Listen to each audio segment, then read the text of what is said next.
കർത്താവിൻ്റെ നാമത്തിന് മഹത്വമുണ്ടാകട്ടെ. ഇന്ന് 74 ദിവസം. നാം വായിക്കുന്നത് പുറപ്പാട് പുസ്തകം 24 അധ്യായവും സങ്കീർത്തനം 74 അധ്യായവും വിശുദ്ധ യോഹന്നാൻ എഴുതിയ സുവിശേഷം 6 അധ്യായവുമാണ്.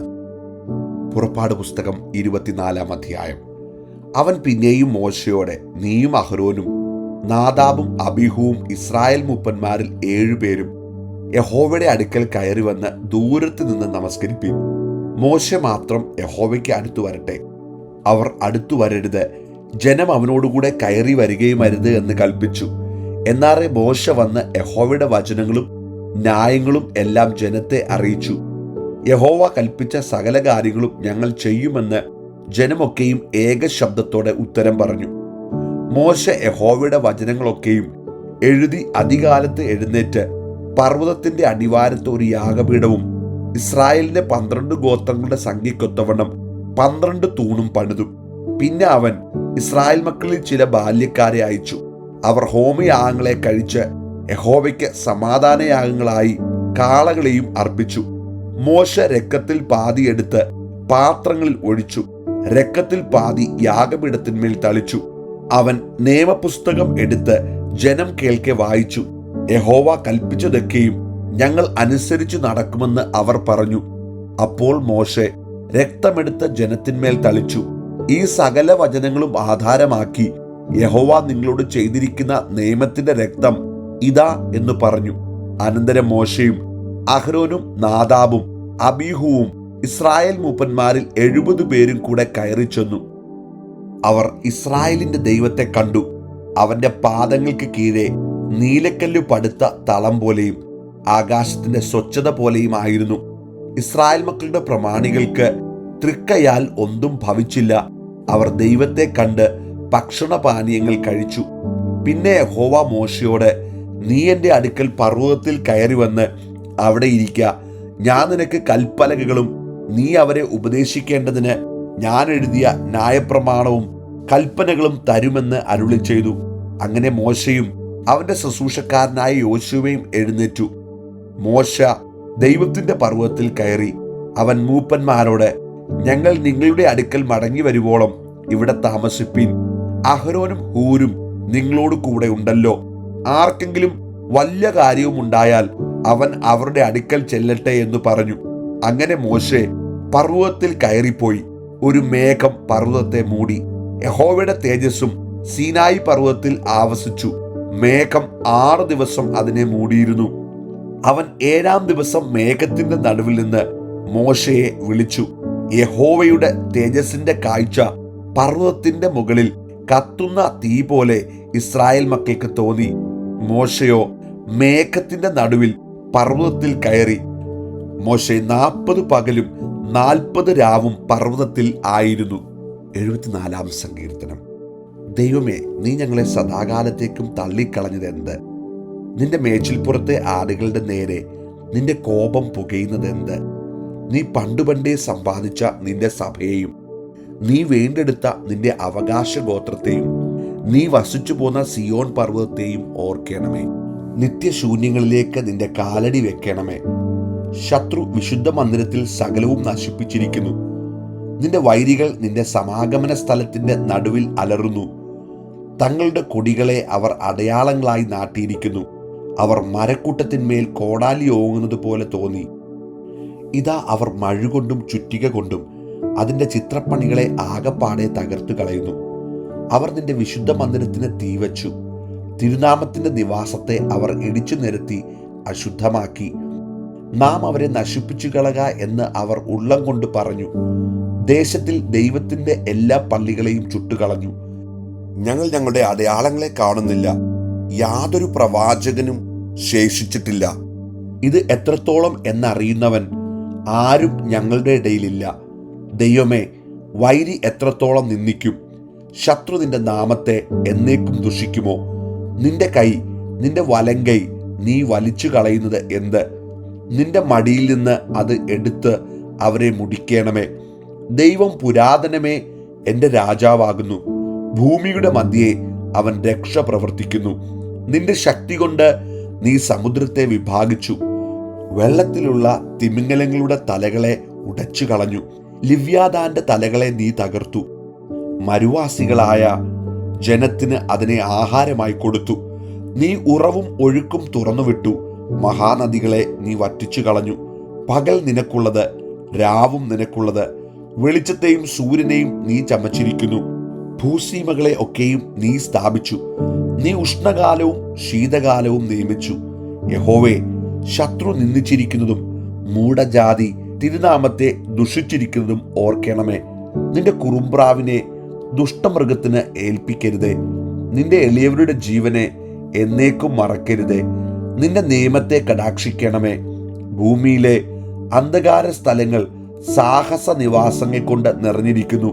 പീഡിതൻ ലജ്ജിച്ച് പിന്തിരിയരുതേ. എളിയവനും ദരിദ്രനും നിന്റെ നാമത്തെ സ്തുതിക്കട്ടെ. ദൈവമേ, എഴുന്നേറ്റ് നിന്റെ വ്യവഹാരം നടത്തണമേ. മൂഢൻ ഇടവിടാതെ നിന്നെ നിന്ദിക്കുന്നത് ഓർക്കണമേ. നിന്റെ വൈരികളുടെ ആരവം മറക്കരുതേ. നിന്റെ എതിരാളികളുടെ കലഹം എപ്പോഴും പൊങ്ങിക്കൊണ്ടിരിക്കുന്നു. യോഹന്നാന്റെ സുവിശേഷം 6-ാം അധ്യായം. അനന്തരം യേശു തിബരിയാസ് എന്ന ഗലീല കടലിന്റെ അക്കരയ്ക്ക് പോയി. അവൻ രോഗികളിൽ ചെയ്യുന്ന അടയാളങ്ങളെ കണ്ടിട്ട് ഒരു വലിയ പുരുഷാരം അവന്റെ പിന്നാലെ ചെന്നു. യേശു മലയിൽ കയറി ശിഷ്യന്മാരോട് കൂടെ അവിടെ ഇരുന്നു. യഹൂദന്മാരുടെ പെസഹ പെരുന്നാൾ അടുത്തിരുന്നു.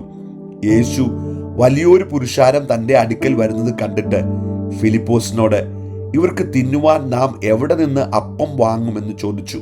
ഇതവനെ പരീക്ഷിപ്പാൻ അത്രേ ചോദിച്ചത്. താൻ എന്തു ചെയ്യുവാൻ പോകുന്നുവെന്ന് താൻ അറിഞ്ഞിരുന്നു. ഫിലിപ്പോസ് അവനോട്, ഓരോരുത്തന് അല്പമല്പം ലഭിക്കേണ്ടതിന് 200 പണത്തിന് അപ്പം മതിയാകയില്ല എന്ന് ഉത്തരം പറഞ്ഞു. ശിഷ്യന്മാരിൽ ഒരുത്തനായി ശീമോൻ പത്രോസിന്റെ സഹോദരനായ അന്ത്രയാസ് അവനോട്, ഇവിടെ ഒരു ബാലകനുണ്ട്. അവന്റെ പക്കൽ 5 യവത്തപ്പവും 2 മീനുമുണ്ട്. എങ്കിലും ഇത്ര പേർക്ക് അത് എന്തുള്ളൂ എന്ന് പറഞ്ഞു. ആളുകളെ ഇരുത്തുവിൻ എന്ന് യേശു പറഞ്ഞു. ആ സ്ഥലത്ത് വളരെ പുല്ലുണ്ടായിരുന്നു. 5000-ഓളം പുരുഷന്മാരിരുന്നു. പിന്നെ യേശു അപ്പമെടുത്തു വാഴ്ത്തി ഇരുന്നവർക്ക് പങ്കിട്ടു കൊടുത്തു. അങ്ങനെ തന്നെ മീനും വേണ്ടുന്നിടത്തോളം കൊടുത്തു. അവർക്ക് തൃപ്തിയായ ശേഷം അവൻ ശിഷ്യന്മാരോട്, ശേഷിച്ച കഷ്ണം ഒന്നും നഷ്ടമാക്കാതെ ശേഖരിപ്പീൻ എന്ന് പറഞ്ഞു. 5 യവത്തപ്പത്തിൽ തിന്നു ശേഷിച്ച കഷ്ണം അവർ ശേഖരിച്ച് 12 കൊട്ട നിറച്ചെടുത്തു. അവൻ ചെയ്ത അടയാളം ആളുകൾ കണ്ടിട്ട്, ലോകത്തിലേക്ക് വരുവാനുള്ള പ്രവാചകൻ ഇവനാകുന്നു സത്യം എന്ന് പറഞ്ഞു. അവർ വന്ന് തന്നെ പിടിച്ചു രാജാവാക്കുവാൻ ഭാവിക്കുന്നുവെന്ന് യേശു അറിഞ്ഞിട്ട് പിന്നെയും തനിച്ചു മലയിലേക്ക് വാങ്ങിപ്പോയി. സന്ധ്യയായപ്പോൾ ശിഷ്യന്മാർ കടൽപ്പുറത്തേക്ക് ഇറങ്ങി പടക് കയറി കടൽക്കരെ കഫർന്നഹൂമിലേക്ക് യാത്രയായി. ഇരുട്ടായ ശേഷവും യേശു അവരുടെ അടുക്കൽ വന്നിരുന്നില്ല. കൊടുങ്കാറ്റ് അടിക്കിയാൽ കടൽ കോപിച്ചു. അവർ 4-5 നാഴിക ദൂരത്തോളം വലിച്ച ശേഷം യേശു കടലിന്മേൽ നടന്ന് പടകിനോട് സമീപിക്കുന്നത് കണ്ട് പേടിച്ചു. അവൻ അവരോട്, ഞാനാകുന്നു, പേടിക്കണ്ട എന്ന് പറഞ്ഞു. അവർ അവനെ പടകിൽ കയറ്റുവാൻ ഇച്ഛിച്ചു. ഉടനെ പടക് അവർ പോകുന്ന ദേശത്ത് എത്തിപ്പോയി. പിറ്റേന്നാൾ കടൽക്കര നിന്ന പുരുഷാരം ഒരു പടകല്ലാതെ അവിടെ വേറെ ഇല്ലായിരുന്നുവെന്നും യേശു ശിഷ്യന്മാരോടുകൂടെ പടകിൽ കയറാതെ ശിഷ്യന്മാർ മാത്രം പോയിരുന്നുവെന്നും ഗ്രഹിച്ചു. എന്നാൽ കർത്താവ് വാഴ്ത്തിയിട്ട് അവർ അപ്പം തിന്ന സ്ഥലത്തിനരികെ തിബരിയാസിൽ നിന്ന് ചെറുപടകുകൾ എത്തിയിരുന്നു.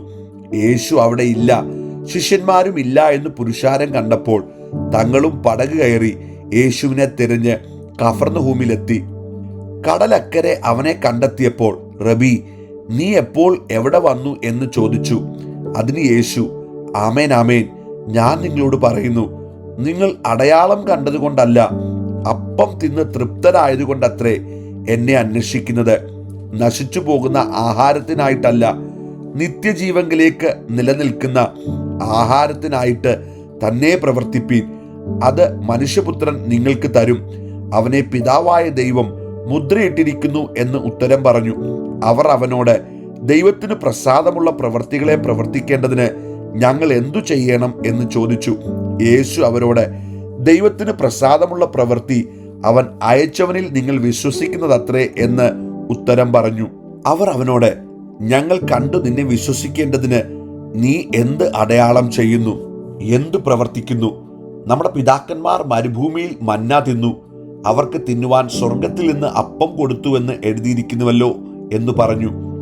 യേശു അവരോട്, ആമേൻ ആമേൻ, ഞാൻ നിങ്ങളോട് പറയുന്നു, സ്വർഗത്തിൽ നിന്നുള്ള അപ്പം മോശയല്ല നിങ്ങൾക്ക് തന്നത്, എൻ്റെ പിതാവത്രേ സ്വർഗത്തിൽ നിന്നുള്ള സാക്ഷാൽ അപ്പം നിങ്ങൾക്ക് തരുന്നത്. ദൈവത്തിൻ്റെ അപ്പമോ സ്വർഗത്തിൽ നിന്ന് ഇറങ്ങി വന്ന് ലോകത്തിന് ജീവനെ കൊടുക്കുന്നത് ആകുന്നു എന്ന് പറഞ്ഞു. അവർ അവനോട്, കർത്താവേ, ഈ അപ്പം എപ്പോഴും ഞങ്ങൾക്ക് തരണമേ എന്ന് പറഞ്ഞു. യേശു അവരോട് പറഞ്ഞത്, ഞാൻ ജീവന്റെ അപ്പമാകുന്നു.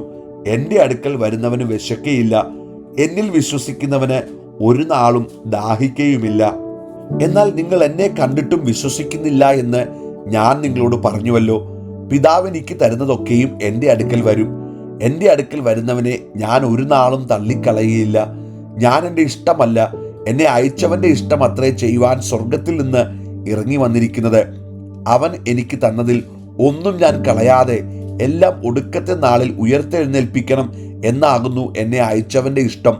പുത്രനെ നോക്കിക്കൊണ്ട് അവനിൽ വിശ്വസിക്കുന്ന ഏവനും നിത്യജീവൻ ഉണ്ടാകണമെന്നാകുന്നു എൻ്റെ പിതാവിൻ്റെ ഇഷ്ടം. ഞാൻ അവനെ ഒടുക്കത്തെ നാളിൽ ഉയർത്തെഴുന്നേൽപ്പിക്കും. ഞാൻ സ്വർഗത്തിൽ നിന്ന് ഇറങ്ങി വന്ന അപ്പം എന്ന് അവൻ പറഞ്ഞതിനാൽ യഹൂദന്മാർ അവനെക്കുറിച്ച് പിറുപിറുത്തു. ഇവൻ യോസെഫിന്റെ പുത്രനായ യേശു അല്ലയോ? അവന്റെ അപ്പനെയും അമ്മയും നാം അറിയുന്നുവല്ലോ. പിന്നെ ഞാൻ സ്വർഗത്തിൽ നിന്ന് ഇറങ്ങി വന്നു എന്ന് അവൻ പറയുന്നത് എങ്ങനെയെന്ന് അവർ പറഞ്ഞു. യേശു അവരോട് ഉത്തരം പറഞ്ഞത്, നിങ്ങൾ തമ്മിൽ പിറുപിറുക്കേണ്ട. എന്നെ അയച്ച പിതാവ് ആകർഷിച്ചിട്ടല്ലാതെ ആർക്കും എൻ്റെ അടുക്കൽ വരുവാൻ കഴിയുകയില്ല. ഞാൻ ഒടുക്കത്തെ നാളിൽ അവനെ ഉയർത്തെഴുന്നേൽപ്പിക്കും. എല്ലാവരും ദൈവത്താൽ ഉപദേശിക്കപ്പെട്ടവർ ആകുമെന്ന് പ്രവാചക പുസ്തകങ്ങളിൽ എഴുതിയിരിക്കുന്നു. പിതാവിനോട് കേട്ടു പഠിച്ചവൻ എല്ലാം എൻ്റെ അടുക്കൽ വരും. പിതാവിനെ ആരെങ്കിലും കണ്ടിട്ടുണ്ട് എന്നല്ല, ദൈവത്തിൻ്റെ അടുക്കൽ നിന്ന് വന്നവൻ മാത്രമേ പിതാവിനെ കണ്ടിട്ടുള്ളൂ. ആമേൻ ആമേൻ, ഞാൻ നിങ്ങളോട് പറയുന്നു, വിശ്വസിക്കുന്നവന് നിത്യജീവനുണ്ട്. ഞാൻ ജീവന്റെ അപ്പമാകുന്നു. നിങ്ങളുടെ പിതാക്കന്മാർ മരുഭൂമിയിൽ മന്ന തിന്നിട്ടും മരിച്ചുവല്ലോ. ഇതോ തിന്നുന്നവൻ മരിക്കാതിരിക്കേണ്ടതിന് സ്വർഗത്തിൽ നിന്ന് ഇറങ്ങുന്ന അപ്പമാകുന്നു. സ്വർഗത്തിൽ നിന്ന് ഇറങ്ങിയ ജീവനുള്ള അപ്പം ഞാനാകുന്നു. ഈ അപ്പം തിന്നുന്നവൻ എല്ലാം എന്നേക്കും ജീവിക്കും. ഞാൻ കൊടുപ്പാനിരിക്കുന്ന അപ്പമോ ലോകത്തിന്റെ ജീവന് വേണ്ടി ഞാൻ കൊടുക്കുന്ന എൻ്റെ മാംസമാകുന്നു. ആകയാൽ യഹൂദന്മാർ നമുക്ക് തൻ്റെ മാംസം തിന്നേണ്ടതിന് തരുവാൻ ഇവൻ എങ്ങനെ കഴിയുമെന്ന് പറഞ്ഞ് തമ്മിൽ വാദിച്ചു. യേശു അവരോട് പറഞ്ഞത്, ആമേൻ ആമേൻ, ഞാൻ നിങ്ങളോട് പറയുന്നു, നിങ്ങൾ മനുഷ്യപുത്രന്റെ മാംസം തിന്നാതെയും അവന്റെ രക്തം കുടിക്കാതെയും ഇരുന്നാൽ നിങ്ങൾക്ക് ഉള്ളിൽ ജീവനില്ല. എൻ്റെ മാംസം തിന്നുകയും എൻ്റെ രക്തം കുടിക്കുകയും ചെയ്യുന്നവന് നിത്യജീവനുണ്ട്. ഞാൻ ഒടുക്കത്തെ നാളിൽ അവനെ ഉയർത്തെഴുന്നേൽപ്പിക്കും. എൻ്റെ മാംസം സാക്ഷാൽ ഭക്ഷണവും എൻ്റെ രക്തം സാക്ഷാൽ പാനീയവുമാകുന്നു. എൻ്റെ മാംസം തിന്നുകയും എൻ്റെ രക്തം കുടിക്കുകയും ചെയ്യുന്നവൻ എന്നിലും ഞാൻ അവനിലും വസിക്കുന്നു.